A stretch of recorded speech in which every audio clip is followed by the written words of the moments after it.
கதிர் TV சொந்தங்களுக்கு வணக்கம். அதாவது பாதம் தாங்கி பழனிசாமியோட காமெடியான பயணங்கள் டெய்லி ஒவ்வொரு காமெடி நடந்துட்டுருக்கு. அதில் எடப்பாடி பழனிசாமி என்ன பண்ணுறாருன்னா, அவர் தன்னுடைய கட்சி அதிமுகங்கிறத மறந்துட்டு அவர் ஒரு முழு சங்கியாக மாறிட்டார். அவருக்கு வெள்ளை சட்டை கொடுக்குறத விட யோகி ஆதித்யநாத் மாதிரி காவி சட்டை கொடுக்குறது தான் நல்லதுன்னு நினைக்கிறேன். ஏன்னா அவர் முந்தானேத்து என்ன பேசுகிறாருன்னு உங்களுக்கே தெரிஞ்சிருக்கும். அதாவது இந்த அரசு கோயிலுக்கு கொடுக்கப்பட்ட நிதியை எடுத்து கல்லூரி கட்டி இருக்கிறாங்க. கோயில்னாலே உங்களுக்கு ஆக மாட்டேங்குது, கண்ணை உறுத்துது.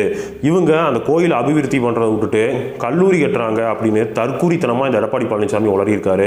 இவருக்கு சட்டமும் தெரியல. இவர் எப்படி முதலமைச்சர் ஆனார்? இவர் படித்து பிஏ பாஸ் பண்ணாரா இல்லை பேப்பர் சேஸ் பண்ணி பணம் கொடுத்து பிஏ பாஸ் பண்ணாராங்கிறது தெரியல. அந்த அளவுக்கு ஒரு முட்டாள் கூமுட்டையாக இருக்கிறாரு இந்த எடப்பாடி பழனிசாமி. ஏன்னு கேட்டோம்னா, அதாவது சட்டத்தின் அடிப்படையில் இவங்க தலைவர் எம்ஜிஆர் ஆகட்டும், ஜெயலலிதாவாகட்டும், எல்லாரும் முதலமைச்சர் இருந்த காலகட்டத்தில், அதாவது இந்த கோயில் இருக்குது பார்த்தீங்களா, கோயிலோட ட்ரஸ்ட் சார்ந்து கல்வி நிறுவனங்கள் இருக்கும். அதற்கு என்ன ரூல்னா, கோயிலுக்கு வரக்கூடிய நிதி எடுத்து அந்த கட்டடங்களை கட்டி அந்த ஸ்கூல்களை டெவலப் பண்ணலாம் அப்படிங்கிறது சட்டத்திலேயே இருக்குது. இதை எம்ஜிஆர் காலத்திலேருந்து பழனி ஆண்டவர் கல்லூரின்னு திறந்து வச்ச ஒரு எம்ஜிஆர் தான். இதே தற்கூரி எடப்பாடி பழனிசாமி தான் 2017 மார்ச் மாதம் 8ஆம் தேதி இவரே ஒரு கோயில் சார்ந்த ஒரு ட்ரஸ்ட் கல்லூரியை திறந்து வச்சிருக்காரு. அப்படி இருந்துட்டு தன்னை ஒரு சங்கியாக மாறினதுக்கப்புறம், அதாவது இவங்களுக்கு கோயில்லாம் கண்ணை உறுத்துதுன்னு வட இந்தியாவில் பேசுவாங்க பார்த்தீங்களா, அந்த பாஜக கும்பல்கள் அந்த மாதிரி பேசியிருக்காரு. அதாவது கண்ணாடியை பார்த்து ஒருத்தர் எச்ச துப்பிக்குவார். அந்த மாதிரி எடப்பாடி பழனிசாமி பாஜகவா மாறி தனக்குத்தானே எச்சரிப்பிக்கிறாரு. இதனால் அதிமுகவில் இருக்கிற மானமுள்ள தொண்டர்கள் நிறையா பேர் வெளியில் வர்றதுக்கும் வாய்ப்பு இருக்குது. ஏன்னா எடப்பாடி பழனிசாமி முற்று முழுதுமாக பாஜகவுக்கு அடிமையாகி விட்டார். இன்னி அவர் கட்சியை கொண்டு போய் பாஜக அடகு வைக்கிறதுலாம் இல்லை, பாஜகவுக்கே வித்துருவார். மொத்தமாக ஒரு ரேட் பேசி நீங்கள் வாங்கிக்கோங்க, என்னையும் என் சம்மந்தி என் மகனை விட்டுருங்க அப்படின்னு எடப்பாடி பழனிசாமி விட்டுருவார். அப்படிங்கிறதுக்காக அதிமுகவில் இருக்கிற சிறுபான்மையினர்கள், கிறிஸ்துவர்கள், இஸ்லாமியர்கள் மற்றும் பட்டியல் தலித் மக்கள்கள் வெளியேறிடுவாங்க அதில் பாதிப்பு மேலே. ஸோ இதனால் எடப்பாடிக்கு இது ஒரு பெரிய ஆபத்து தான். இதைய கண்டிச்சு தான் திருமாவளவன் அவர்கள், அதிமுக எங்களுக்கு தோழமை கட்சி தான், நாங்கள் ஏன் சொல்கிறோம்னா அதிமுக மேலே இருக்க அக்கறைகளை தான் சொல்கிறோம், பாஜக அதை விழுங்கிரும் அப்படின்னு. ஸோ அதைய சொன்னதுக்கு திருமாவளவன் அவர்களை பற்றி வாய்க்கு வந்தபடி விமர்சனம் பண்ணுறது, கம்யூனிஸ்ட் கட்சியோட தோழர்களை பார்த்து வாடா போடான்னு பேசியிருக்காரு. தான் ஒரு முன்னாள் முதலமைச்சருங்கிறதையும் மறந்து தேர்ட் ரேட்டடாக இறங்கி வாடா போடான்னு பேசியிருக்காரு இந்த எடப்பாடி பழனிசாமி. ஸோ இந்த பாதம் தாங்கியோட பயணங்கள்லாம் பார்த்தீங்கன்னு வைங்களேன், தொடர்ச்சியாக காமெடியாக தான் இருக்குது. அதிமுகவோட பைலாவை பொறுத்த வரைக்கும் எப்படின்னா, அதிமுக ஒரு விதி இருக்குது. அந்த அதிமுக தலைவர்கள் ஒரு நடைப்பயணம் போகிறாங்கன்னா முதல்ல எம்ஜிஆர் சமாதிக்கு போவாங்க, அடுத்து ஜெயலலிதா அவர்களோட சமாதிக்கு போவாங்க. அங்கே போய் மாலை போட்டு மரியாதை செலுத்திட்டு அதுக்கப்புறம் அவங்க நடைப்பயணத்தை தொடங்குவாங்க. ஆனால் இந்த எடப்பாடி பழனிசாமி அதெல்லாம் எதுவும் இல்லாமல் கோவையில் வனபத்திரகாளியம்மன் கோயிலில் வழிபட்டு தொடங்குறாரு. அது விருப்பம், பண்ணலாம், வேண்டாங்களா. ஆனால் ஏன் அதிமுகவோட தலைவர்கள் சமாதிக்கு போக மறுத்துட்டாரு?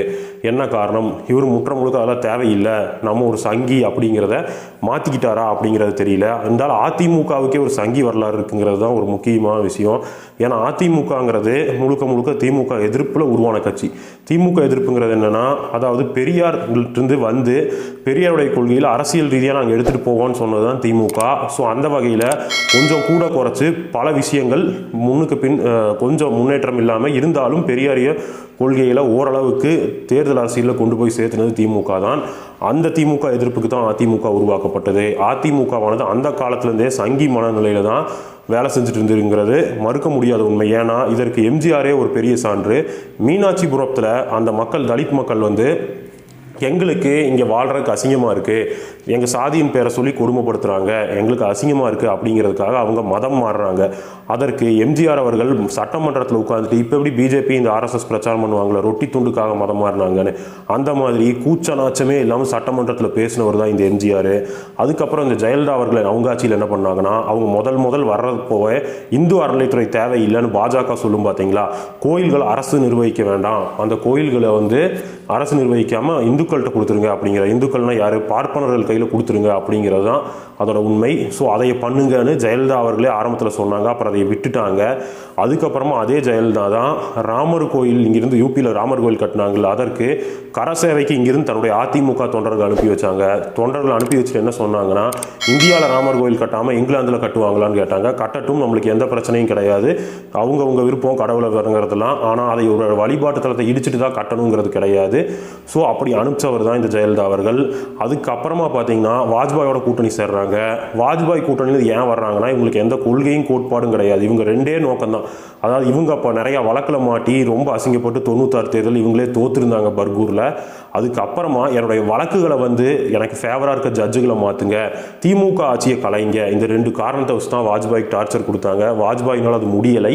ஸோ அதனால் வாஜ்பாய் ஆட்சியை கவுத்துட்டு வராங்க. அப்போ திமுக என்ன பண்ணாங்கன்னா, எங்களை காப்பாற்றினவங்களும் நாங்கள் காப்பாற்றுவோம்னு சொல்லி பாஜகவுக்கு ஆதரவு கொடுத்தாங்க. அது வந்து நம்ம ஏற்றுக்க முடியாத ஒரு விஷயம். அந்த தவறை திமுக செஞ்சுருக்கக்கூடாது. ஆனால் செஞ்சாங்க. ஆனால் செஞ்சாலும் அன்னைக்கு திமுக செஞ்சது என்னன்னா, காமன் மினிமம் ப்ரோக்ராம்னு ஒன்று போட்டாங்க. அதாவது நாங்கள் கூட்டணியில் இருக்கிற வரைக்கும் இஸ்லாமியர்களுக்கு எதிராக எந்த நடவடிக்கை, அதாவது இந்த பர்தா விஷயங்கள் மற்றும் இன்னும் பல விஷயங்கள், அதாவது முத்தலாக் விஷயம், அது போக காஷ்மீரில் 370 நீக்கிறது, அப்புறம் அயோத்தியில் ராமர் கோயில் கட்டுறது, இந்த மாதிரி விஷயங்களை நீங்கள் எடுக்கக்கூடாது. கிறிஸ்துவ மிஷினரிகளை நீங்கள் டச் பண்ணக்கூடாது. கிறிஸ்துவ காலேஜ் பள்ளிக்கூடங்கள் வந்து அபாண்டமாக பழி சுமத்தி அவங்க இதை வந்து நீங்கள் நிறுத்தக்கூடாது. அதுக்கப்புறமா வந்து இன்னும் பல சட்டங்களை வந்து போட்டு அந்த ஒப்பந்தத்தில் கையெழுத்து வாங்கி தான் திமுக கூட்டணியில் இருந்துச்சு. அப்போ இருந்த RSS என்ன சொல்லுச்சுன்னா, இந்த மாதிரி ஆட்சி செய்கிறதுக்கு நம்ம ஆட்சி செய்யாமலே இருந்துக்கலாம், இந்த காமன் மினிமம் ப்ரோக்ராமை ஏற்றுக்கக்கூடாதுன்னு வாஜ்பாய் அவர்களுக்கு அழுத்தம் கொடுத்தாங்க. இருந்தாலும் வாஜ்பாய் கூட கூட்டணி வச்ச ஒரே காரணத்துக்காக தான் திமுக 2001 தோத்துச்சு. ஏன்னா 96 to 2001 திமுகவோட ஆட்சி ரொம்ப சிறந்த ஆட்சி. அந்த ஆட்சியில் ஏன் திமுக திருப்பி கவர்மெண்ட் ஃபார்ம் பண்ண முடியலன்னா, வாஜ்பாய் கூட கூட்டணி வச்சனால திமுக கூட்ட இருந்த பெரியாரிஸ்டுகள் மற்றும் இடதுசாரி தோழர்கள் எல்லாரும் வெளியேறிட்டாங்க. அதனால திமுக ஒரு பெரிய தோல்வியை சந்திக்க நேரிடுச்சு. அதுக்கப்புறம் தான் திமுக வாஜ்பாய் கூட்டணியிலேருந்து வெளியே வராங்க. அப்போ என்ன ஆச்சுன்னா, திமுக பாஜக கூட்டணியில் இருக்குது. அதே 2002 குஜராத்தில் அந்த கலவரம் நடக்குது. அப்போது அதை கண்டித்து திமுக அங்கே எதிர்ப்பு தீர்மானம் கொண்டு வரப்போ, அப்போது திமுக பாஜக கூட்டணியில் இருக்கும்போது திமுக அதை எதிர்க்கிறாங்க, அந்த இஸ்லாமியர்களை படுகொலை பண்ணப்போ. அதுக்கு ஜெயலலிதா என்ன சொல்கிறாங்கன்னா, கோத்ராக்கு நீங்கள் வந்து கொந்தளிச்சிங்களா, எதுனா அந்த 48 சாமியார்கள் போன ரயில் எரிஞ்சது இல்லை, அதுக்கு நீங்கள் கொந்தளிச்சிங்களா, முஸ்லீம்கள் இறந்தால் மட்டும்தான் கொந்தளிப்பீங்களான்னு திமுக பார்த்து கேட்டாங்க. அந்த அம்மாவுக்கு சரியாக தெரிஞ்சு பேசுகிறாங்களா தெரியாமல் பேசுனாங்களான்னு தெரியல. கோத்ரா ரயிலை உள்ளிருந்து தான் கொளுத்தி விட்டாங்கங்கிற உண்மை எனக்கு தெரிகிறப்போ அவ்வளோ பெரிய சிஎம்மாக இருக்கிறாங்க, அவங்களுக்கு தெரிஞ்சிருக்காதா? ஏங்கன்னா இது வெறும் சங்கீத்தனம் தான். ஸோ அப்போ ராஜா போன்றவர்கள் தான் இவங்க தான் உண்மையான இந்துத்துவவாதி அப்படின்னு ஜெயலலிதா அவர்களை வந்து இப்போ ரொம்ப போற்றி புகழ்ந்தாங்க. அதே ஜெயலலிதா பாஜக இப்போ என்ன சட்டத்தை கொண்டு வந்துச்சோ அதையே அப்போ அவங்க கொண்டு வந்தாங்க. என்னென்னா மதமாற்ற தடுப்பு சட்டம்னு சொல்லி, அதாவது பட்டியல் மக்கள், SC மக்களோ ST மக்களோ அல்லது குழந்தைகளோ அவங்கள மதம் மாற்றினா இவ்வளோ பெரிய தண்டனைன்னு சொல்லி பெருமைய தண்டனையெல்லாம் இவங்க நிரூபித்தாங்க. அப்போ வந்து இந்துமணி ராமகோபாலன்லாம் ஜெயலலிதா ஒரு கடவுள் அப்படிங்கிற ரேஞ்சுக்கு ஜெயலலிதாவை கடவுள் ரேஞ்சுக்கு கொண்டு போனாங்க. ஸோ இந்த மாதிரியெல்லாம் அப்போ இருந்தே சங்கித்தனம் பண்ணவங்க தான் இந்த அதிமுக. எந்த துளியளவும் மாற்றம் கிடையாது. திமுக கூட்டணி சேர்ந்தது மாபெரும் தவறு, அது செஞ்சுருக்கக்கூடாது. இருந்தாலும் திமுக சேர்ந்தாலும் காமன் மினிமம் ப்ரோக்ராமை கலைஞர் வந்து வச்சுட்டு தான் கூட்டணியில் இருந்தாரே தவிர, கலைஞர் வந்து எந்த வகையிலையும் அந்த விஷயத்துக்கு சிறுபான்மையினர் நலனுக்கு எதிராக போனது கிடையாதுங்கிறது தான் உண்மையான ஒரு விஷயம். ஸோ அதெல்லாம் இருக்கட்டும். இப்போது இந்த எடப்பாடி பழனிசாமி செய்கிறதுக்கு நம்ம எதுவும் மாற்றமே சொல்ல முடியாது. ஏன்னா அவங்க முன்னாடி தலைவர்கள்லாம் இதை செஞ்சுருக்கிறாங்க. ஆனால் இவர் ஓப்பனாக செய்கிறாரு அப்படிங்கிறது தான் ஒரு விஷயம். ஸோ இவர் பாஜகவோட கூட்டணி சேர்ந்ததுக்கப்புறம் தன்னை ஒரு பாஜக காரனாகவே மாற்றிக்கிட்டாரு. மாற்றி முழு சங்கியாக மாறிட்டார் எடப்பாடி பழனிசாமிங்கிறது தெரிஞ்சிருச்சு. இந்த எடப்பாடி பழனிசாமி தமிழ்நாட்டை ஆட்சி செஞ்சார்னா அந்த ஆட்சி எப்படி இருக்கும் அப்படிங்கிறத மக்களாகி நீங்கள் உங்கள் முடிவுக்கு எடுத்துக்கோங்க. ஸோ நடுநிலையாளர்கள் பார்வைக்கு ஒரு சில விஷயங்கள் கேட்கணும். அது என்னன்னா, அதாவது குஜராத்தில் நேற்று பாலங்கள் இடிஞ்சு விழுந்து, அந்த பாலம் எல்லாமே இப்போ ரீசெண்டாக கட்டின பாலம் தான். அப்படி இருந்த பாலங்கள் உடஞ்சி விழுகுதுன்னா அப்போ எவ்வளோ ஊழல் நடந்திருக்கும். அதையெல்லாம் எந்த நடுநிலை, சீமான் போன்ற நடுநிலை நாயகர்கள் எல்லாம் அதை கேட்கவே இல்லை. அப்புறம் இந்த சீமான் எச்சப்பையன் இன்னும் என்னென்ன சொன்னான்னா, தன்னுடைய வயிறை வளர்த்துறதுக்காக, அதாவது இந்த 3 பேர்த்த கொளுத்துனாங்களே காலேஜ் பஸ்குள்ளே வச்சு, அவங்க இருக்காங்கன்னு எல்லாம் கொளுத்துல, அவங்க வந்து ஏதோ கொளுத்தி விட்டு போயிட்டாங்க, அப்புறம் அவங்க இருந்துறது தெரிஞ்சிருக்குங்க அப்படின்னு நாக்கூசாமி சொன்னான். ஆனால் இதே சீமான் தான் அவங்க 3 பேர்த்து பேரை சொல்லி உள்ள வச்சே கொளுத்துனாங்கன்னு ஒரு மேடையில் சொல்கிறான். ஸோ இவன் எவ்வளோ பெரிய எச்சையாக இருக்கணும். இந்த சீமான் வந்து இப்போ அஜித்குமார் அவர்கள் விஷயத்துக்கு இவ்வளோ தூரம் பேசுகிறான் பார்த்தீங்களா, அவன் கருத்தை நான் வரவேற்கிறேன். ஏன்னா அநியாயமாக ஒரு உயிர் கொல்லப்பட்டிருக்கு, அந்த மாதிரி பண்ண அத்தனை காவலர்களும் தண்டனை அனுபவிக்கணும் அப்படிங்கிறத கருத்தில் நம்ம எந்த வகை மாற்று கருத்தும் இல்லை. ஆனால் இருந்தாலும் அஜித்குமார் வழக்குங்கிறது பார்த்தீங்கன்னா அது வந்து முழுக்க பார்த்தீங்கன்னா அந்த காவல்துறைக்குள்ளே இருக்க நபர்களோட மிஸ்டேக்கு. ஏன்னா காவல்துறை பாடிக்குள்ளே இது எப்பவுமே இருக்கிறது தான். ஜனநாயகத்துக்கு விரோதமாக போய் பலரே லாக்கப்புள்ள வச்சு அடித்து கொள்றதுங்கிற தமிழ்நாட்டில் காலங்காலமாக நடக்குது. இது தவிர்க்கக்கூடிய ஒன்றுன்னு தான், தவிர்க்கப்பட வேண்டிய ஒன்றுன்னு தான் ஜனநாயக சக்திகள் விரும்பிட்டு இருக்கோம், இடதுசாரி தோழர்கள் விரும்புகிறோம். இருந்தாலும் ஏதோ ஒரு மூலையில் நடக்கிறது, இது ஒரு தவறான விஷயம், மாபெரும் கண்டனத்துக்குரிய விஷயம். ஆனால் இதைய சீமான் இவ்வளோ தூரம் பேசுகிறான் பார்த்தீங்களா? இதே அந்த எடப்பாடி பழனிசாமி ஆட்சியில் 13 பேர்த்த சுட்டு கொண்டாங்க.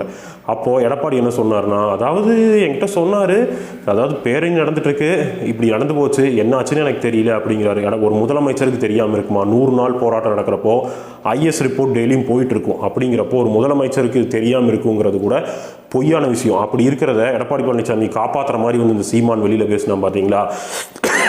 அப்போ இந்த சீமான் எவ்வளோ பெரிய எச்சையாக இருப்பான். ஸோ இந்த மாதிரி நடுநிலை நக்கிகள் இவங்கெல்லாம் வந்து அரசுக்கு எதிராக பல விஷயங்களை பேசுகிறாங்க.